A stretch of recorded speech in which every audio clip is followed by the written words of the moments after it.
Dalam video kali ni, kita nak tengok 5 transfer yang paling gagal dalam EPL pada musim ni. Assalamualaikum dan selamat datang ke Pala Bola Studio. So hari ni kita nak tengok 5 transfer paling gagal dalam EPL pada musim ni. Macam kita tahu waktu sama dengan winter transfer itu, banyak kelab dalam EPL ni telah splash money untuk dapatkan pemain-pemain mereka. Dan ada yang berjaya, ada yang tak berjaya. Dan boleh kata banyak juga tak berjaya. Ada yang mengatakan pemain macam Anthony dan juga Nunes flop. Bagi aku, Anthony dan juga Nunes, mereka ni tak flop. Walaupun mereka ni gagal untuk menampilkan performa yang konsisten pada musim ni, tapi mereka bukanlah total flop. Dan dalam video ni kita nak senaraikan 5 player yang total flop pada musim ni. Dan kalau hampa nak tahu siapa dia, jom kita tengok. Nombor 5 dulu. Nombor 5 adalah daripada pasukan yang menjuarai EPL pada musim ni, iaitu pasukan Manchester City, bukan Arsenal, iaitu Calvin Phillips yang dibeli daripada pasukan Leeds United dengan nilai 49 juta pound. Musim lepas, Calvin Phillips merupakan tunjang utama kepada pasukan Leeds United, dan Calvin Phillips juga dapat call up untuk pasukan England untuk layak ke World Cup. Tapi tak silap aku, sebelum World Cup pun dia ni struggle dengan injury dia, tapi still dapat call up juga. Macam hantarlah kan Southgate datang dekat Manchester City dengan satu nilai 49 juta, bukan nilai yang murah.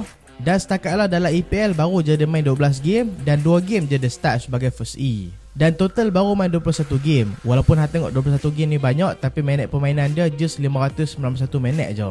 Dengan banyak rekod kecederaan pada musim ni, tambahan Rodri pula menampilkan performa world class. Lepas tu Stone pula boleh bergandingan dengan Rodri. Calvin Phillips memang struggle gila nak masuk dekat first E walaupun dia ni dah tak injured. Walaupun musim ni pasukan Manchester City ada musim yang sangat-sangat cemerlang. Setakat video ni dia buat, Manchester City telah berjaya menjuarai EPL. Mereka ni telah berjaya menjuarai FA Cup, dan kemungkinan mereka ni akan dapatkan UCL nanti. Tapi still pembelian Calvin Phillips adalah satu pembelian gagal, disebabkan mereka ni gagal untuk memainkan Calvin Phillips, dan Calvin Phillips pun gagal untuk menampilkan performa dia macam dekat Leeds United dulu. Sayang jugalah bakat Calvin Phillips ni disia-siakan. Sebab kalau nak tahu Pep Guardiola ni, cara dia melatih player, selagi pemain tu tak sesuai dengan sistem dia, dia ni takkan mainkan player tu. Dekat game reserve pun dia payah nak bagi chance tau. Sebab dekat game kecil pun dia nak menang. Aku boleh kata Pep Guardiola ni adalah seorang yang perfectionist lah. Selagi yang tak sesuai dengan sistem skema permainan dia, memang selagi itulah yang tak dapat main under team dia. So itulah pembelian Calvin Phillips. Dan ada orang-orang juga mengatakan yang Calvin Phillips ni akan dijual pada summer ni. Satu sebab dia tak dapat main untuk pasukan Manchester City, satu lagi sebab dia nak ligan game time untuk main dengan England dekat Euro 2024 nanti. Sebab kalau dia tak dapat main, memang payahlah dia nak main dekat Euro nanti. Walaupun kita semua tahulah yang first choice untuk defensive midfielder dekat pasukan England adalah Declan Rice. So nombor 5 Calvin Phillips. Kita tengok nombor 4 pula. Nombor 4 pilihan aku adalah Gianluca Scamacca daripada pasukan West Ham United. Kalau nak rewind balik pada musim lepas Gianluca Scamacca ni adalah antara prospek hangat dekat Eropah. Waktu tu main dekat Sassuolo telah berjaya menjadikan 16 gol hanya dalam 36 game dalam Serie A. Selepas prestasi yang cukup membanggakan dekat situ, banyak kelab cuba untuk dapatkan dia. Antara kelab yang cuba nak dapatkan dia tentu adalah pasukan Juventus dan juga pasukan Bayern Munich. Tapi kalau hampa ingat balik, pasukan yang betul-betul berminat dan dapatkan Scamacca ni adalah pasukan Arsenal. Tapi secara tiba-tiba, memang random transfer gila, Scamacca ni tiba-tiba pindah ke pasukan West Ham United. Tapi tak apalah kan, bila dia pindah ke West Ham United, kita harapkan dia perform lah dekat situ. Tapi sayang amat, bila datang ke pasukan West Ham United dengan nilai 30 juta pound, dia ni gagal sesuaikan diri dengan sistem permainan David Moyes dan memang struggle untuk masuk dalam first E. Tambahan pula dengan rekod kecederaan pada musim ni memang menyusahkan dia. Dalam musim ni dalam EPL, dia je main 16 game je bersama pasukan West Ham United dan telah berjaya skor 3 gol. Kurangnya permainan dia dengan pasukan West Ham adalah sebab aku kata tadi lah, sebab tak dapat game time, sebab tak dapat sesuaikan dengan sistem, satu lagi sebab injury. Dan total untuk penampilan dalam semua musim ni dia telah berjaya skor 8 gol. Dan terbarulah ni dia injured lutut pula dan terpaksa ambil waktu untuk recovery dalam 2 ke 3 bulan. Lepas tu pasukan West Ham United benarkanlah dia ni untuk balik dekat hometown dia untuk recovery dekat Itali. Tapi ada satu isu yang terjadi waktu ni yang buatkan fans-fans West Ham memang annoying gila. Yang dia ni secara tak sengaja dilihat menonton perlawanan antara pasukan Roma dan juga pasukan Bayer Leverkusen dekat semi-final Europa League. Dan kalau hang tengok game tu tak ada masalah lah kan, hang nak pergi tengok game pun. Tapi masalah dia adalah waktu game pasukan Roma dengan Bayer Leverkusen tu adalah waktu yang sama pasukan West Ham lawan dengan pasukan AZ Alkmaar dekat Conference League. So fan-fan West Ham pun mengatakanlah yang Scamacca ni tak kisah pun pasal pasukan West Ham. Bagi aku benda ni tak ada apa pun, tapi disebabkan hang ni nak jaga hati fan-fan hang, aku rasa tak patutlah hampir tengok bola dekat stadium. Dalam masa hang tengok game pasukan lain tu adalah sama dengan game tim hang. Hang tak dapat main dengan tim hang, hang tak dapat bagi contribution dekat tim hang, lepas tu hang tak support pula tim hang. So tu lah, fan pasukan West Ham memang rasa dia ni macam tak kisah dengan pasukan West Ham United. Lagi-lagi prestasi bukan prestasi sekamaka seorang je merosot musim ni, prestasi pasukan West Ham pun merosot teruk pada musim ni. Tapi still kita tengok macam mana prestasi sekamaka pada musim depan kalau lah dia stay. Sebab dengar kata ada orang-orang mengatakan yang dia ni nak balik ke Itali balik. Tapi aku harapkan dia stay dekat pasukan West Ham dan juga fight untuk tempat dia. Nombor 3 kita ada Jet Spence daripada pasukan Spurs. Berjaya bantu pasukan Nottingham Forest untuk layak ke EPL pada musim lepas. Dia merupakan pemain asal daripada pasukan Middlesbrough dan selepas menampilkan performa cukup baik dekat pasukan Nottingham Forest dan waktu tu pasukan Spurs pula mengalami masalah dekat bahagian wingback, so Spurs pun datangkanlah Jet Spence ni dengan nilai 14.7 juta euro. Antara prospek hangat tadi dan Spurs berjaya dapatkan dia. Dan salah satu sebab Jet Spence pindah ke Spurs adalah disebabkan dia ni tertarik nak main under Conte. Tapi Conte ni kan, walaupun dia ni adalah seorang manager cukup bagus, pernah menang Liga dekat Chelsea, dekat Itali, jaya buat satu kerjaan gila, pecahkan dominasi pasukan Juventus, menang Liga dengan Inter Milan. Tapi Conte ni ada satu habit yang teruk, iaitu kalau dia beli seorang pemain tu, kalau pemain tu tak sesuai dengan sistem permainan dia, dia takkan guna player tu. Maksudnya dia akan biarkan player yang dia baru beli tu untuk tak main, biarkan dia tak main dalam tim. So kesian amat. Dan Jet Spence bukan saja tak dapat game time yang cukup, malah dia ni tak diberikan peluang langsung. Kalau hangpa nak tahu, dalam EPL musim ni dia just main 5 minit tau dalam EPL. Sampailah dia kena loankan dekat pasukan Stade Rennais. Sayang gila mak bakat dia ni dipersiapkan dekat Spurs. Dia ni ada speed dan juga boleh overlap dengan bagus. Dia semangat nak main under Conte, tapi Conte buat dia macam ni pula. Dan bagi aku tak katalah Jet Spence ni gagal dalam EPL pada musim ni, tapi aku katakan transfer Jet Spence ni lah yang gagal dekat Spurs. Sebab satu tahun dia ni adalah tahun mengecewakan dekat pasukan Spurs. Dan aku harap musim depan coach baru pasukan Spurs iaitu Postecoglou dapatlah bagi chance dekat dia supaya kita dapat tengok kualiti dia yang sebenar dekat pasukan Spurs. Kalau tak perform tu, barulah kita boleh kata dia ni adalah seorang pemain gagal. Tapi itulah, chance pun tak dapat lagi, macam mana nak kata dia ni gagal. So kita ke nombor 2 pula, iaitu transfer Marc Cucurella kepada pasukan Chelsea.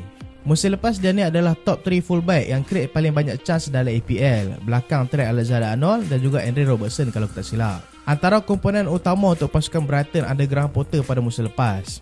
Dan selepas prestasi hebat dia bersama pasukan Brighton pada musim lepas, walaupun baru je main dekat pasukan Brighton, dia ni telah menarik minat daripada dua kelab gegasi dalam EPL, iaitu pasukan Chelsea dan juga pasukan Manchester City. Dan juga tentu rumor kuat mengatakan yang Barcelona juga minat dan dapatkan dia. Satu sebab Barcelona memang minat dia lah nak gantikan tempat Jordi Alba dengan dia, lagi-lagi dia adalah orang Spanyol pula. Namun disebabkan atas permintaan harga yang cukup tinggi daripada pasukan Brighton, iaitu atas 60 juta pound, pasukan Manchester City memang tarik diri tentu. Barcelona memang hantar lah kan, kalau nak bagi free cukup laju, minta duit lari lah mereka tak mau bagi. Kalau hampa nak tahu, time ni City nak beli Cucurella ni atas sebab squad depth je, bukan mereka nak jadikan first team player. So kalau mereka nak splash money, spend 60 juta untuk dapatkan pemain backup, aku rasa memang rugi lah untuk mereka. Dah lah mereka dah spend untuk Calvin Phillips dah, lepas tu takkan mereka nak spend untuk Cucurella pula. Dan dalam kali pasukan Manchester City mereka ambil option yang lagi murah, iaitu Sergio Gomez. Dan pasukan Chelsea tetap dengan pendirian mereka untuk dapatkan Marc Cucurella. Dan Chelsea akhirnya spend 60 juta pound untuk dapatkan player ni. Datang dengan harga yang mahal, bagi aku memang memberikan beban dekat Cucurella. Sebab setakat lah Cucurella masih lagi gagal untuk menampilkan performa dia paling kurang macam dekat Brighton dulu. Prestasi dia kalau nak compare musim ni dengan musim lepas, memang jauh gila lah. Musim lepas lagi bagus. Dan musim ni banyak buat mistake, banyak ralik bila bertahan, dan attacking dia pun tumpul juga. Nasib baik musim ni Chilwell kerap injured. Tapi walaupun Ben Chilwell kerap injured, tempat Cucurella ni dah pelan-pelan digantikan dengan pemain muda iaitu Lewis Hall. Dan aku rasa Lewis Hall setakatlah lagi bagus daripada Cucurella. Dan aku rasa Cucurella ni sebenarnya bagus je, cuma kemungkinan dia ni terbeban dengan price tag dia tu. Dan dengar kata ramai fan Chelsea minta dia kerap ambut, sebab nampak bila dia lari dia ni nampak berat. So aku tak tahulah macam mana. So kita tengok nombor 1 pula. Tadi kita dah tengok nombor 5 sampai nombor 4. Dan nombor 1, transfer paling gagal dalam EPL pada musim ni adalah Richarlison ke Spurs. Aku boleh kata semua dah tahulah transfer ni. Nak kata teruknya prestasi Richarlison pada musim ni, dia ni terima lagi banyak kad kuning daripada skor gol tau. Dan dia terima kad kuning tu sebab dia skor gol lepas tu buka baju. Lepas buka baju tu tengok offside. Kesian kat dia. Musim lepas dia ni antara key player untuk pasukan Everton, skor 10 gol daripada 30 penampilan. Walaupun prestasi tu bukanlah satu prestasi yang kita boleh kata boleh membanggakan, tapi untuk seorang pemain dekat kelab pertengahan liga, skor atas 10 gol dalam EPL, boleh kata satu prestasi yang bagus lah. Lagi satu, bukan segi daripada statistik gol dan juga assist saja, permainan dia dekat Everton pun memang sangat-sangat bagus. Dan waktu sama 2022 pasukan Spurs memang splash money dan waktu tu konten dah dapatkan backup untuk Harry Kane. Tapi bagi aku strategi transfer depa ni agak membongokkan juga sebab depa dapatkan Richarlison. Aku rasa tak ada masalah apa Richarlison tu harga 60 juta sebab aku rasa harga 60 juta tu memang sesuai dengan prestasi dia.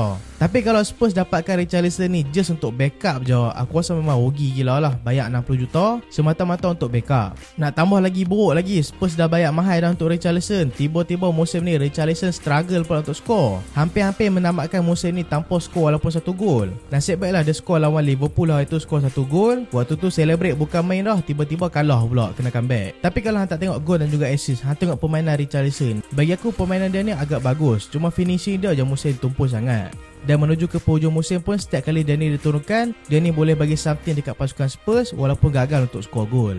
Dan contohlah kalau lah Spurs lepaskan Harry Kane pada musim panas ni, sebab dia kata memang kemungkinan besar lah Harry Kane ni akan tinggalkan pasukan Spurs. Lagi-lagi kontrak dia akan tamat pada sama depan. Kalau Spurs tak mau hilang dia secara percuma, memang dia kena jual dia lah ni lah. Dan aku harapkan sangat kalau Spurs jual Harry Kane ni, aku nak tengok Spurs punya coach ni cuba orbitkan Richarlison ni main sebagai striker tengah.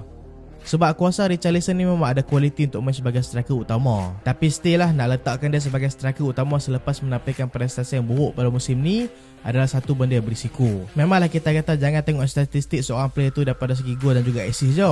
Tapi Richarlison ni striker. Kerja striker memang kena skor gol. Bila dia skor gol satu musim je, memang kita boleh kata prestasi dia teruk lah. Dan boleh kata transfer paling gagal pada musim ni. So itulah 5 transfer paling gagal dalam EPL pada musim ni. Hampa rasa ada lagi tak player yang boleh duduk dalam senarai ni? Hampa boleh komen dekat bawah. Aku nak letak Mikhailo Modric, tapi dia ni terlalu awal untuk dijudge. Tapi setakat lah dia masih lagi tak tunjukkan nilai 100 juta dia tu lah. Dan insyaAllah minggu depan kita akan buat analisis prestasi untuk 20 pasukan dalam EPL. Tapi bukan satu video lah, kita akan buat satu-satu. Kita nak tengok tim mana yang perform, tim mana yang tak perform pada musim ni. Dan macam biasa lah, kita sedang menuju ke 100,000 subscriber. Dan lah ni lagi 15,000 lagi kita nak capai 100,000 subscriber. Dan siapa lagi tak tekan button subscribe tu, boleh tekan, boleh share video ni kat kawan-kawan apa, okay? So itulah video kali ni. Dan terima kasih sebab tengok sampai habis. Jangan lupa like, jangan lupa share, jangan lupa subscribe. Aku Solehan, Assalamualaikum.